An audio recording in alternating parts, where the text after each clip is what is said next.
Bonjour à tous, bienvenue dans cette nouvelle édition du quart d'heure de célébrité, l'émission qui donne la parole à celles et à ceux qui gagnent à être connus. Aujourd'hui, je reçois Brice Perrier. Bonjour. Bonjour. Alors, Brice Perrier est l'auteur de ce livre, donc, Qui a peur du sensuaire, hein? Il nous expliquera évidemment pourquoi ce titre. Donc, je vais présenter Brice Perrier et nous rentrerons dans le vif du sujet. Alors, Brice Perrier, vous êtes journaliste indépendant. Vous avez travaillé pour le magazine Technicart et maintenant vous travaillez pour GQ, c'est ça? Le magazine GQ? GQ, pardon. Et vous avez été réalisateur pour l'émission que beaucoup d'entre nous ont regardé quand ils étaient jeunes, Striptease. Ouais. Et qui existe encore? Là, ça s'est un peu arrêté, mais c'était encore il n'y a pas très longtemps. Hein. D'accord. Alors parlez bien fort pour qu'on vous entende. Et alors vous êtes également le créateur d'un journal en Savoie, puisque vous êtes savoyard, et qui s'appelle La Voix des Allobroges. Un journal indépendant de grande qualité que j'ai eu l'occasion de lire à plusieurs reprises. Qui maintenant est un site internet en fait, depuis bientôt 3 ans.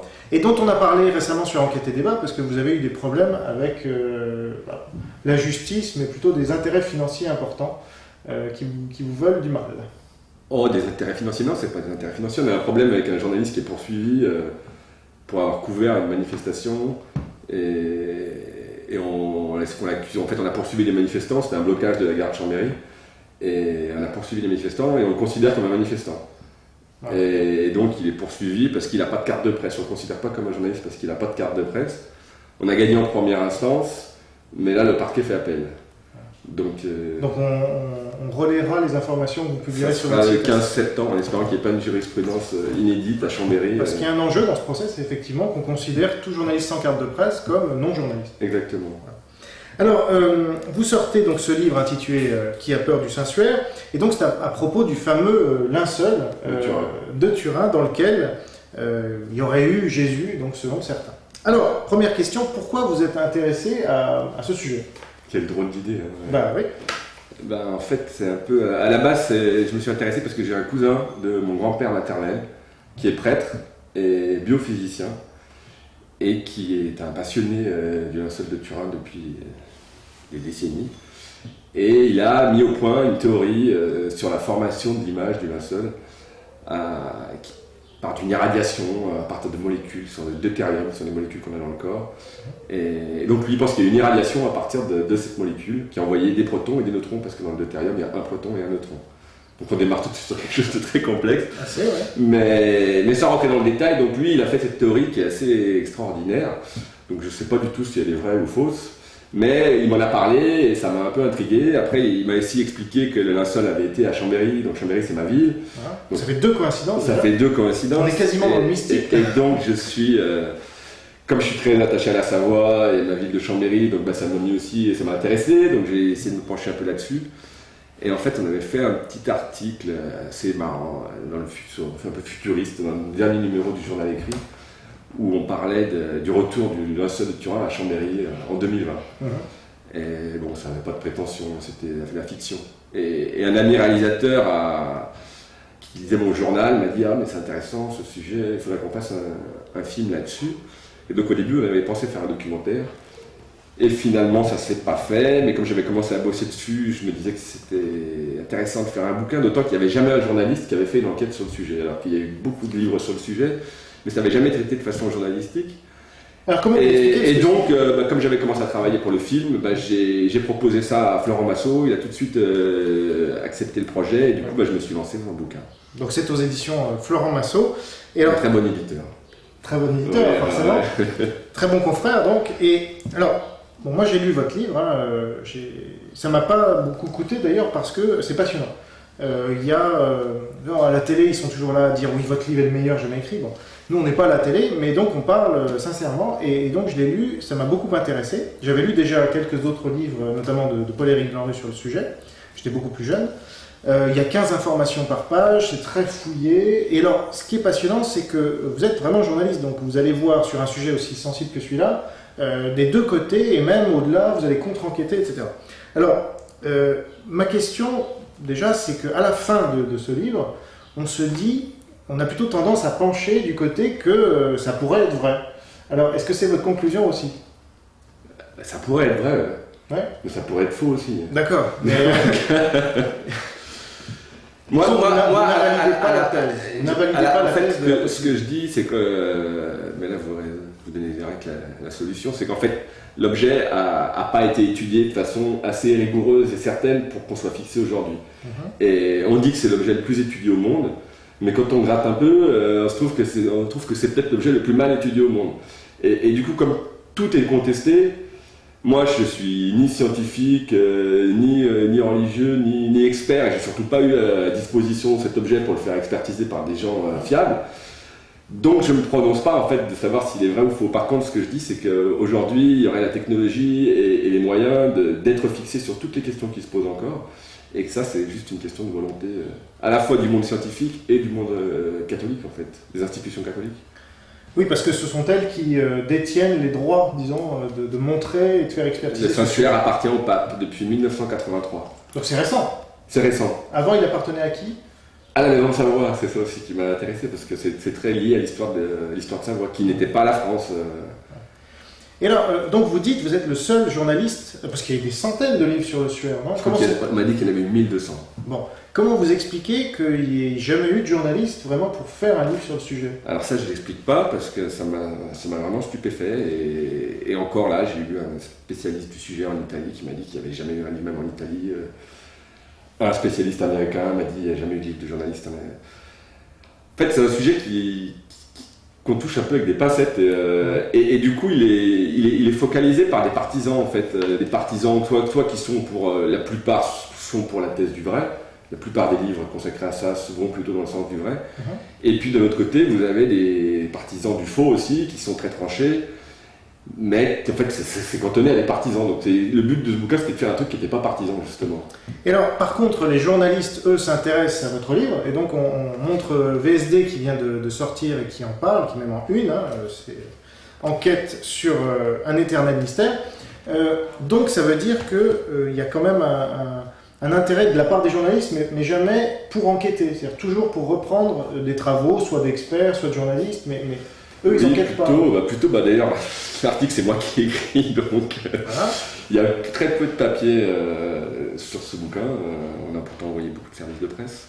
Ouais. On a eu une bonne émission de radio et un peu de télé, mais chez Robert Ménard. Chez Mais Robert sinon, il y a eu Ménard. très peu de retours médias. C'est pas un sujet qui passionne, mais en plus, c'est pas vraiment dans l'actualité. Donc, c'est un sujet de fond, quand même. Mais c'est un sujet qui demande pour un journaliste à bosser, si tu veux vraiment comprendre. Donc ça prend du temps. Ça t'a pris combien de temps? Oh, il y a bien un an de travail là-dessus quand même. Puis tu as voyagé, enfin, tu es allé à Turin, Je suis allé en Italie, Bon, après j'ai des gens aussi aux États-Unis, je suis pas allé aux États-Unis, par téléphone ou par mail, en Angleterre. En Savoie, mais là c'est... En Savoie, là c'était agréable et facile. Ouais. Alors, donc on va se tutoyer parce qu'en fait on se connaît un peu. Donc tu parles régulièrement de quelques personnes en fait dans le site. Donc, tu parles de beaucoup de personnes, mais régulièrement de certaines, le plus souvent françaises d'ailleurs, parce que c'est assez français comme débat. Et on se rend compte que c'est finalement aussi français qu'italien. Et quels sont... Est-ce que tu peux nous présenter déjà ces personnages clés de l'histoire en fait?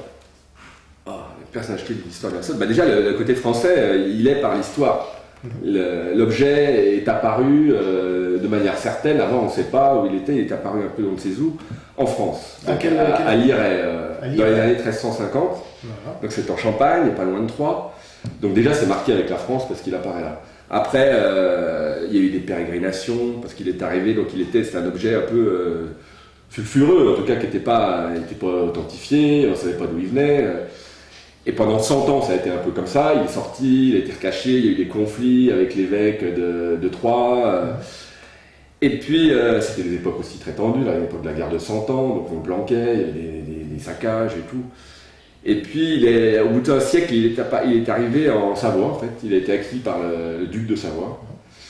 Et donc là, il est devenu un objet beaucoup plus officiel, dans la cour des grands, quoi, en gros. Et il est devenu la mascotte, le fétiche de la maison de Savoie, qui était un duché important à l'époque, et qui ensuite est devenu... les ducs de Savoie sont devenus rois d'Italie. Donc c'est comme ça que petit à petit il était à Chambéry, après il est passé à Turin, qui est aussi dans le territoire de Savoie, et au fur et à mesure, les ducs de Savoie sont devenus rois d'Italie, mais le linceul est toujours resté à Turin. Ouais. Donc ça c'est pour le côté géographique. Après, sur les personnages, les personnages d'aujourd'hui... Non, les personnages d'aujourd'hui, Lucotte, Tupinski, Blanru, Brock, voilà ceux que j'ai retenus, il y en a peut-être d'autres, hein, mais... Ton cousin... Parce que tu as retenu que les Français, mais il n'y a pas que des Français. Surtout les Français, oui. Mais ça, en l'occurrence, ça c'est, par exemple, Lucotte, c'est un chercheur qui travaille pas mal sur les reliques. C'est pas que sur le linceul de Turin, il était beaucoup de travaux sur la tunique d'Argenteuil, donc lui c'est beaucoup penché sur ce genre de choses. Lupinski, c'est quelqu'un qui lui est persuadé que c'est un objet authentique, qui pense l'avoir démontré scientifiquement. Moi je pense que c'est pas très scientifique. Paul-Éric Blanru, lui, c'est l'extrême opposé, qui dit que c'est une supercherie, qui pense aussi l'avoir démontré. Et Henri Brock, c'est un zététicien, aussi un professeur, un scientifique, mais qui n'a pas un travail très scientifique sur cet objet, je dirais. Oui, c'est vrai qu'on puisse dire, d'après ce que tu en dis. Il n'a jamais publié, par exemple, dans une revue scientifique, ses travaux sur la linceul de Turin. Ce qui est la première des choses pour un scientifique. Hein. Ce qui est la base. Et tu as d'ailleurs démontré un certain nombre de fois où il se trompait, carrément. Ah ben oui, il dit des choses qui sont assez stupéfiantes, Henri Brock.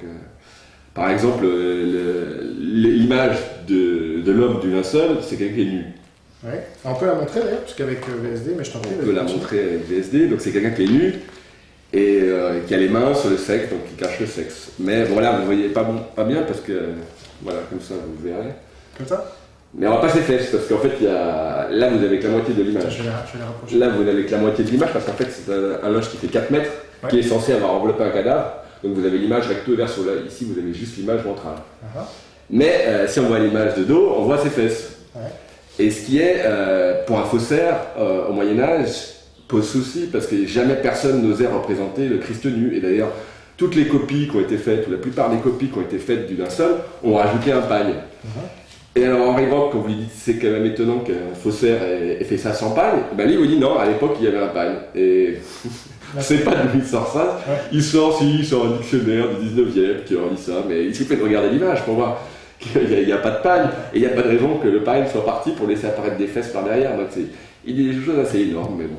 Et c'est quelqu'un qui dirige un laboratoire scientifique quand même aujourd'hui. Oui, c'est la caution scientifique, mais comme je vous dis, il n'a jamais publié dans une revue scientifique ses travaux sur le linceul. Ça reste du travail de militant, en fait, de militant zététique un peu. Et alors sur, disons, l'opposition à distance entre Lupinski et Blanru, qu'est-ce qui les amène à être aussi convaincus l'un et l'autre de l'opposé? Alors là, Est-ce que c'est l'idéologie? Parce qu'au bout d'un moment, vous en Je pense qu'il y a de l'idéologie. Moi, je pense qu'il y a de l'idéologie des deux côtés, oui, sans doute. Il y a la foi qui joue. La foi, il y en a un qui va vous dire c'est un miracle, et l'autre qui vous dit en gros les miracles, ça n'existe pas. Donc, c'est un présupposé en fait. Il y a des présupposés, et du coup après on garde des informations qu'on veut, celles qui nous arrangent, celles qui nous arrangent pas, on les met de côté ou on les discrédite. D'où l'intérêt de votre livre justement, parce que vous faites ce travail qui est énorme, enfin de recomposition du puzzle, parce que finalement c'est impossible de se faire sa propre opinion avec uniquement une partie des informations. Ah bah si vous écartez tout ce qui vous arrange pas... Voilà. Et vous êtes parti avec quel a priori? Est-ce que vous avez un a priori négatif, positif? Moi, je n'avais pas trop d'a priori. Moi, j'étais curieux de cet objet. Je suis allé à Turin, j'ai vu tout le faste qu'il y avait autour de ça. En même temps, le faste, mais pas de. J'étais aussi étonné qu'il n'y ait pas de merchandising beaucoup. Moi, Lourdes, les marchands du temple, l'exposition du linceul de Turin, c'est pas du tout ça. D'ailleurs, il y en a aussi qui disent c'est un faux, qui disent c'est une opération commerciale très forte pour l'église, mais vous allez voir le linceul, c'est gratuit. Donc forcément ça ramène des pèlerins à Turin, mais on ne peut pas dire que ça soit un gros business, déjà parce qu'on ne paye pas. Alors je crois que vous allez à Milan pour voir, c'est pas la scène, mais je ne sais plus quel tableau de Léonard de Vinci, dans une église vous allez payer 5 €, ou je ne sais pas combien, mais en tout cas c'est payant. Là ça n'est pas le cas. Mais en voyant ça, il y a tout un... de voyants, ces pèlerins qui débarquent par millions. Et puis j'ai été aussi étonné par une espèce d'ambiguïté dans le discours de l'église, parce que l'église... présente ce linceul, les gens qui vont là-bas, moi j'ai interrogé plein de gens, ils viennent voir le vrai, ils viennent pas voir une copie ou un faux. Naturel. Alors que si vous montez avec les autorités, ils vous disent il est sans doute vrai ou peut-être vrai, mais on ne sait pas, et ils préparent ça comme une icône, alors on dit mais une icône c'est une peinture. Ah non, pas forcément, une icône ça peut être quelque chose d'inspiré, il y a un discours très ambigu. Il y a aussi quelque chose d'ambigu chez le pape, parce que vous avez par exemple Jean-Paul II qui en 98 a dit je confie le devoir aux scientifiques de mener les recherches sur la sol pour répondre à toutes les questions qui se posent. Sauf qu'après qu'il dit ça, il ferme à triple tour sa chasse et personne n'a le droit d'y toucher. Donc, c'est un malaise dans l'église quand même. Moi j'avais demandé il y a peut-être 2 ans à Turin, qu'est-ce qui se passe, est-ce que vous prévoyez des nouvelles recherches? Parce qu'ils annoncent beaucoup, en 2000 ils avaient annoncé il va y avoir des nouvelles recherches, ils avaient fait des appels à projets, ils en ont reçu, ils ont dit qu'ils avaient reçu des très bons projets. Et on a dit qu'est-ce que vous attendez pour faire une nouvelle phase de recherche? Et il m'avait dit oui, ça sera après l'ostension de 2010, là il y a quelque chose qui est lancé, ça devrait se faire. Et puis quand je suis revenu en 2010 à l'ostension, je dis alors c'est pour bientôt. Ah non, ce ne sera pas pour tout de suite, de toute façon c'est Turin, c'est le Vatican qui décide et là-bas ils ont l'éternité. C'est sûr. Alors donc, avant de passer à l'aspect scientifique que j'ai vraiment trouvé passionnant dans votre bouquin, finissons sur Paul-Éric Blanru par exemple, parce que j'ai trouvé que page 223 par exemple, vous avez des mots quand même assez durs contre son travail, disons. Vous dites Blanru persiste dans la désinformation, ce n'est pas du travail d'historien. Alors, est-ce que Paul-Éric Blanru n'est pas sérieux à vos yeux? J'aime bien les questions. On sent d'où elle vient. On sent d'où elle vient. Pas sérieux. En tout cas, en l'occurrence, Paul-Éric Blanru, sur cette histoire où il fait de la désinformation, c'est avéré. Parce qu'il se trouve qu'il y a une controverse historique. Il y a à peu près 100 ans, enfin autour de 1900, plus de 100 ans, il y a un historien qui s'appelle Ulysse Chevalier qui a trouvé des bulles du pape de 1390 qui sont suite à un conflit qu'il y avait entre l'évêque de Troyes et la famille qui détenait le linceul et qui l'exposait. Donc l'évêque de Troyes disait que c'était une peinture, que c'était un faux et que son prédécesseur, lui il n'avait pas d'éléments vraiment pour dire ça, mais mon prédécesseur a tout trouvé, voilà, c'est quelqu'un qui a fait un faux. D'ailleurs, juste précision, mais une bulle papale, vous pouvez rappeler ce que c'est? Une bulle papale, c'est comme un décret du pape, c'est un écrit signé avec le tampon. Avec le tampon. Et justement, d'ailleurs, le tampon est important en l'occurrence, parce que donc Ulysse Chevalier, l'historien, disait qu'une bulle papale confirmait ce qu'aurait dit l'évêque de Troyes, en disant que, texto, le linceul est une peinture et ce n'est pas le vrai suaire. Or, donc ça a été validé en 1900, depuis tout le monde l'a pris pour argent comptant, y compris Paul-Éric Blanru dans les 2 livres qu'il a fait.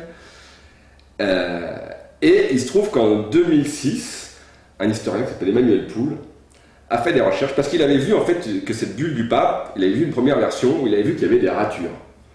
Et il y avait des phrases qui étaient barrées avec des corrections manuscrites. C'est habituel ça ou... Non, c'est pas habituel du tout. Et avec des corrections manuscrites, et justement sur les passages qui disaient que ce n'est pas le vrai suaire, et le passage qui disait que c'est une peinture, entre autres, mais notamment là-dessus. Et sur d'autres qui sont aussi assez importants. Et donc ça lui a mis la puce à l'oreille, et il a cherché, et il a vu donc que la version que Ulysse Chevalier avait pris une version qui était en fait un projet de bulle, qui n'avait pas eu le tampon justement, le seau, c'est un seau de plomb qu'on voit sur les bulles. C'est un brouillon quoi. Brouillon, un peu mieux qu'un brouillon, mais il appelle ça un projet de bulle.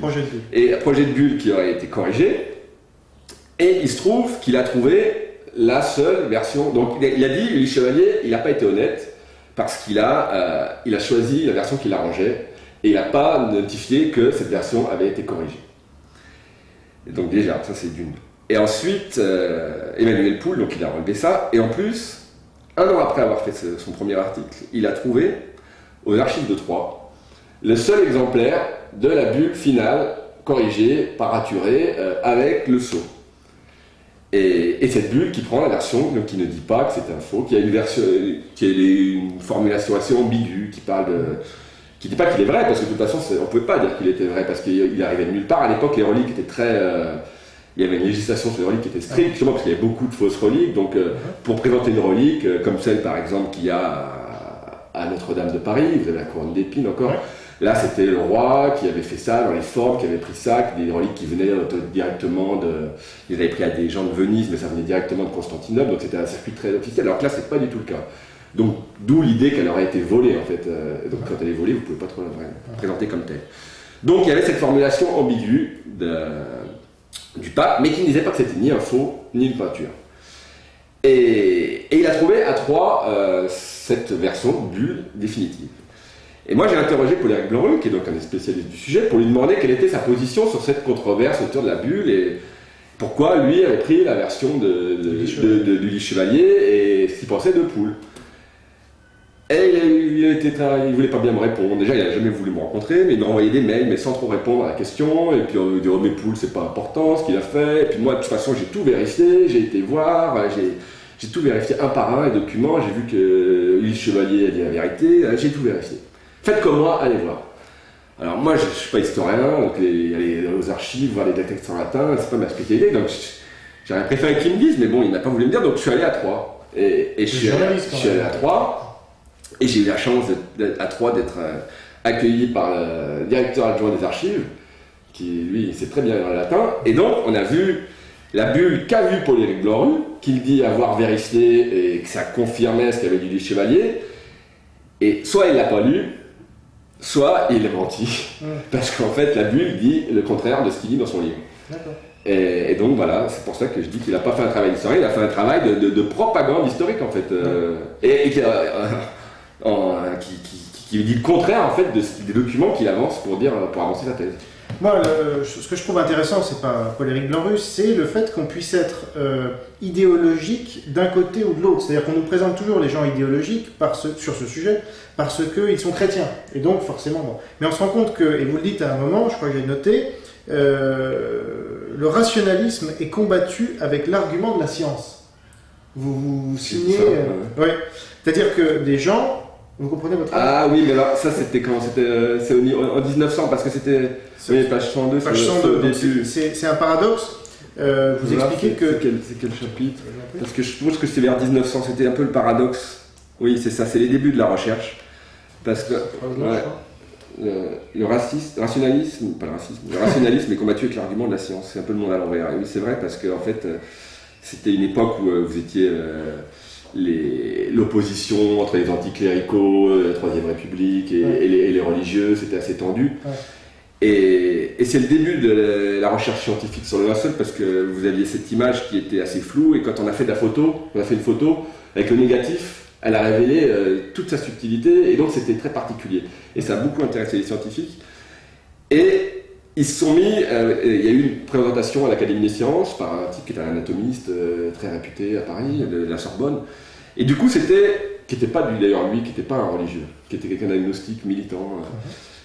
Mais il amenait des arguments scientifiques pour dire que ça avait l'air d'être un objet authentique parce qu'on ne pouvait pas faire un truc pareil, quoi, que c'était un vrai cadavre. Voilà, et du coup, vous aviez les religieux qui disaient voilà, on a leur label scientifique.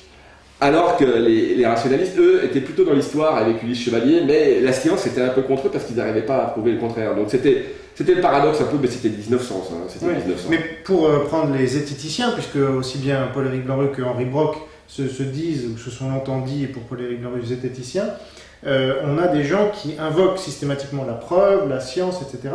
Or là, on les sent en dehors de la science, en dehors de la preuve.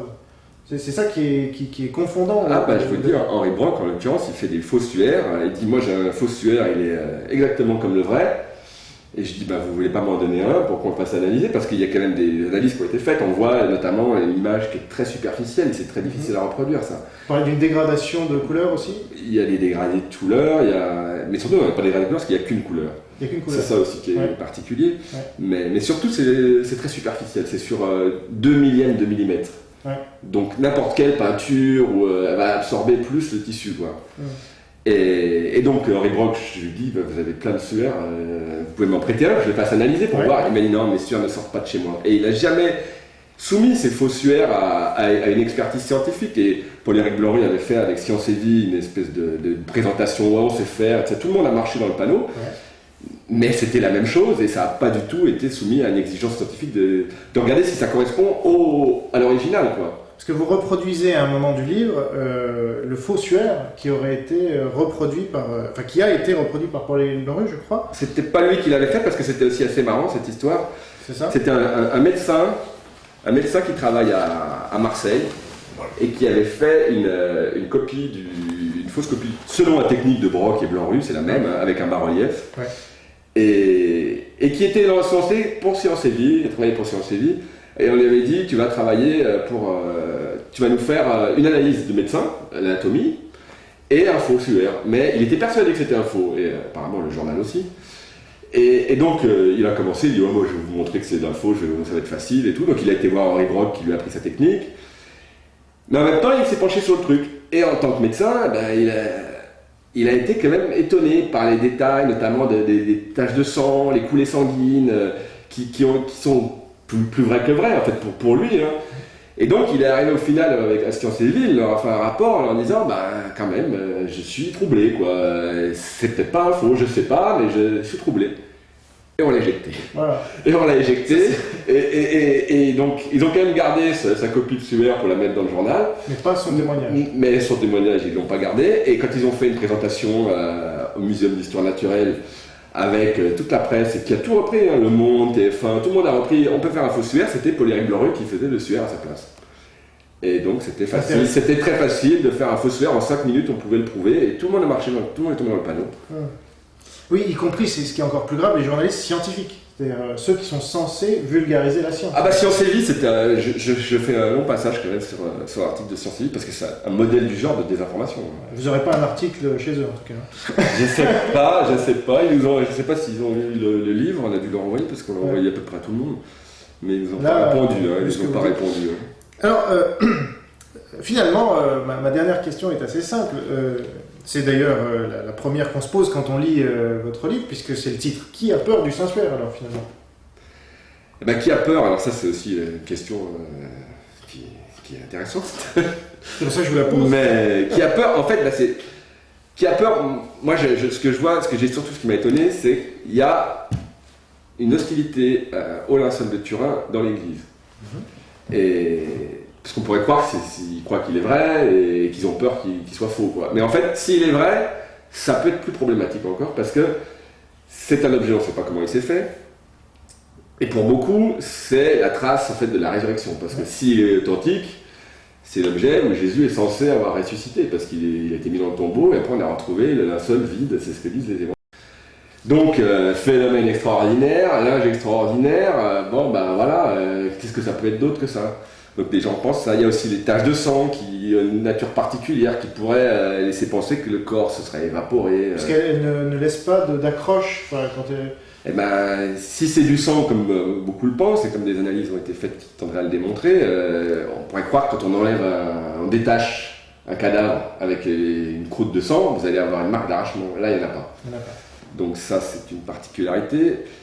Et puis, il y a peut-être aussi des choses au niveau du carbone 14, parce que vous n'avez pas dit, mais c'est quand même un linge qui a été daté du Moyen-Âge, hein, ça ne faut pas oublier. Après, il faut renvoyer vers votre livre pour tous les détails, parce qu'il y a... Non, mais ça, c'est quand même quelque chose de fondamental, de central, la datation au carbone 14, qui pourrait confirmer le fait que c'est un faux. Sauf qu'il y a aussi, bon là, on peut rentrer dans des choses complexes, c'est peut-être mieux dans le bouquin, mais il y a des subtilités sur la façon dont la datation a été faite, sur les mesures qui ont été prises, et qui laisserait penser qu'il y a une hétérogénéité. Et ça peut aussi peut-être se révéler une espèce de phénomène bizarre. C'est d'ailleurs la théorie de mon cousin. Hein. Et ça pourrait très bien se vérifier en refaisant une datation à plusieurs endroits, en voyant s'il y a des dates différentes. Le pape ne veut pas. Et le pape ne veut pas. Donc est-ce qu'ils ont peur de ça ? Moi j'ai vu une grande hostilité. Hein. Vous expliquez aussi que si c'est un vrai, finalement, l'Église, il faut rester dans le mystère théoriquement. Oui, parce que le souci, si c'est la trace de la résurrection et que vous avez une espèce de matérialisation de la résurrection, pour la théologie, c'est ce que disaient les théologiens, et même à Turin, d'ailleurs ils ont un discours assez marrant parce que c'est ça, mais c'est pas ça, ça peut pas être ça, mais c'est si. Et en fait, si vous avez une matérialisation de la résurrection, ça veut dire que vous arrivez à la résurrection sans la foi. Voilà. Or, la résurrection, c'est le pilier de la foi chrétienne. C'est là-dessus que tout repose. Et ça doit relever exclusivement de la foi. Donc, les théologiens vont vous dire, ça pervertit la foi d'avoir une trace, ça veut dire qu'on est obligé de croire, ça s'impose, alors je ne sais pas, après chacun est libre de faire, mais c'est vrai qu'une matérialisation, une preuve de la résurrection, pas forcément une preuve, mais une trace, ça c'est théologiquement compliqué. Donc ça pose souci dans l'Église. Le libre arbitre après, c'est ça ? Ben oui, théoriquement c'est ça.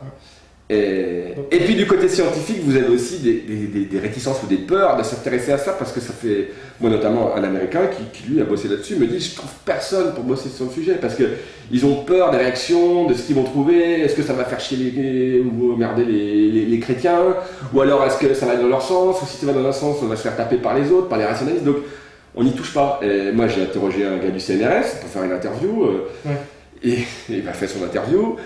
Et après, il a dit, je veux surtout pas être dans votre bouquin. Ouais. Alors que je t'ai interviewé pour ça. Ouais. Je lui ai fait lire des articles pour avoir son avis. Il m'a donné son avis sur des articles. Il a regretté. Et après, dès que je lui ai renvoyé un peu avant la publication pour lui demander un détail, tout ça, puis il me dit, ah mais moi je veux surtout pas être dans votre livre. Donc il est le scientifique anonyme. Voilà. Ah, oui, Mais on sent qu'il y a une réticence aussi bien chez les religieux que chez les scientifiques, parce que c'est un mélange des genres, et on n'aime pas tellement le mélange des genres. Ouais. Mais ce qui est sûr, c'est que ce livre est passionnant, encore une fois. Moi, je me suis régalé en le lisant. On peut le lire d'une traite ou le prendre à plusieurs moments. L'intérêt est toujours là. Et puis, on peut y revenir d'ailleurs parce que vous touchez beaucoup de sujets. On l'a dit, la science, la foi, l'histoire. Et ça en rend la lecture vraiment passionnante. Merci beaucoup en tout cas de l'avoir écrit déjà. Et puis d'être venu enquêter des voix pour en parler. Merci à vous. Voilà. Merci d'avoir suivi cette émission jusqu'à son terme. N'oubliez pas que la liberté d'expression ne vaut que si elle est partagée par tous. Et à très bientôt pour de nouvelles aventures. Au revoir. Au revoir.